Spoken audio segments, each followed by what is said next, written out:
يا حامل القرآن قد خصك الرحمن بالفضل والتيجان. بسم الله الرحمن الرحيم. الحمد لله رب العالمين والصلاة والسلام على رسول الله صلى الله عليه وسلم. ولا قرآنك oo dhan ku xifdi 600 oo maalmood 600 oo maalmood quraanka dhan ku xifdi see ku dhacaysa jadwalka aan ku sheegi doono markaad raacdid biidnillaahi albaari waad ku xifdi kartaa quraanka oo dhan 600 oo maalmood ma rabtaa hawlan quraanka inaad xifdiso jawaabtaadu hadii ha tahay waxaa jira dariiqooyin loo maro quraanku ma cuslo ilaah baa yiri walaqad yassarna alqur'aan lidhikri fahal min mudakkir waxaa laga rabaa إن الله تماد الإخلاص إلى أهل درتس إن أبو بره سقرانك أو إنك كاهين استوسيس مغشيس سدوك الوائن جرتاه هدف أهيك سنيسو رغبة وإن جرتاه جعل قرانك جعل شهي وإن دورتا مركا قرانك حفظين يسيد وقت كوجو مناسبة إيو مكان كوجو مناسبة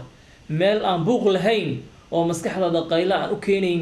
إيو وقتي أي مسكحة أي قادتي qaybteedii raaxada ahayd sida salaad subax kadib oo kale caawa hadaa jeefatid oo maskaxda ay degtay waxa xilligaas oo kale aad iyo aad macquul ah maskaxdaadu inay qabato biidnillaahi albaari sidoo kale markaad aayadda xifdinaysid waxa laga marmaana inaad aayadiiba aad ku celisid 25 jeer waa inaad ku celisaa 25 mar hadaa ku celisid kadib iska dhageysatid biidnillaahi albaari faa'iido fiican ayaa kala kulmi doontaa iska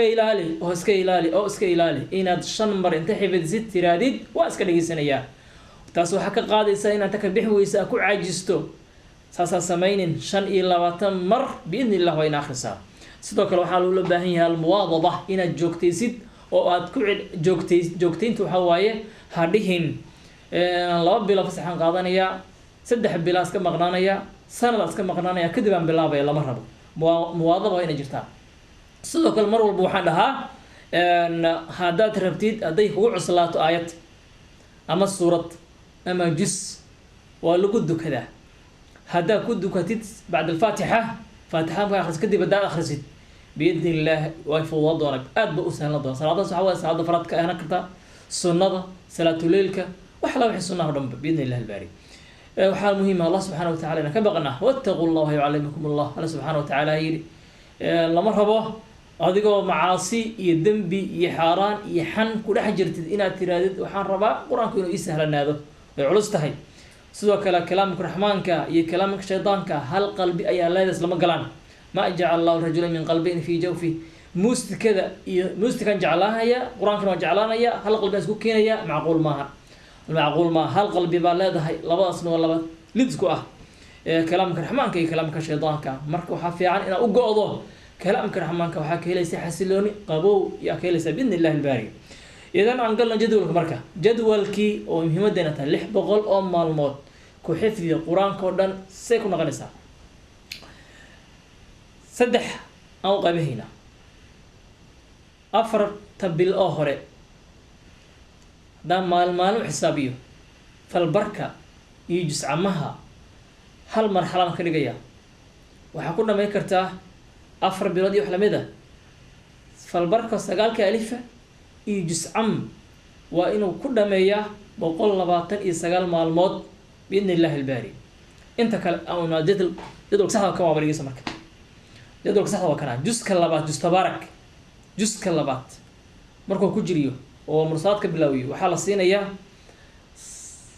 6 sadar wuxuu ku dhameeyaa juzka dhan wuxuu ku dhameeyaa 50 maalmood juzka saddexaad 9 sadar ayaa la siinayaa ardayga wuxuu ku dhameeyaa 24 maalmood juzka afaraad waxa la siinayaa 12 sadar ayaa la siinayaa wuxuu ku dhameeyaa 25 maalmood ayuu ku dhameeyaa juzka shanaad waxa la siinayaa 14 sadar wuxuu ku dhameeyaa 22 maalmood juzka lixaad ilaa juzka tobanaad waxa la siinayaa 15 sadar wuxuu ku dhameeyaa 100 maalmood juzka 11aad ilaa juzka 20aad waxa la siinayaa 20 sadar wuxuu ku dhameeyaa 150 maalmood juzka 21aad ilaa juzka 30aad waxa la siinayaa 30 sadar wuxuu ku dhameynaya insha Allah